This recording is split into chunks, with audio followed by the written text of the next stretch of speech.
पहले दिन हमारे विश्वास को भगवान शंकर ने पुष्ट किया। जब मैं 13 वर्ष का था तो शाम के माताजी से केवल बताया, पिताजी से तो हिम्मत नहीं थी क्योंकि बहुत कठोर स्वभाव के थे, तो उनसे डर लगता था बात करने में। माताजी से कहा कि माताजी हम कल बाबा जी बन जाएंगे। बाबा जी उन्होंने विनोद समझा, हमारी बात बन गई क्योंकि उन्होंने विनोद समझा। अगर सीरियस समझती तो रो देती या कुछ हमको आदेश करती, और उन्होंने विनोद समझा तो ध्यान ही नहीं दिया। भगवान ने हमारी बात बना दी। सब सो रहे थे, उठे, पिताजी को मानसिक प्रणाम किया, सैया पर थे, माताजी को प्रणाम किया, भाई बहनों को, और एक छोटी सी गीता, चटाई और वो एक लोटा, क्योंकि गायत्री यज्ञोपवीत हो जाता है ना, तो गायत्री के लिए उतना लेकर बस वो घर से भागे। पैजामा कुर्ता या ऐसा पैंट शर्ट, हाफ पैंट या शर्ट या पैजामा कुर्ता क्या था मुझे ध्यान नहीं है उस समय, मतलब गृहस्थी वेश में ही भागे। और चलने के बाद थक गए तो एक शंकर जी का मंदिर आता है नंदेश्वर, सरसौल ब्लॉक में नंदेश्वर महादेव, वहाँ जंगल में जाकर के रुके। अब जब 12 बजे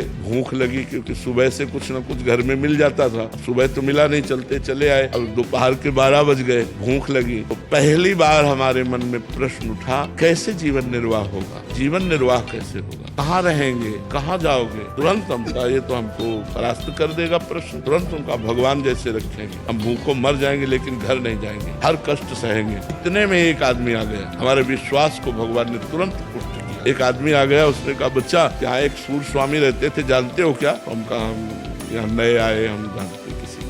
कमंडल खोला, 1 लीटर दही होगा, मीठा दही, गांव के दूध गड़वा का लाल दही, लाल रंग का हो गया। बोला तुम पी लो, अब हम वापस नहीं ले जाएंगे, उनके लिए लाए थे, वो है नहीं तो आप पी लो। वो संत कहीं चले गए होंगे, हमें सब कुछ लगे। हम कहा हम क्यों पी ले?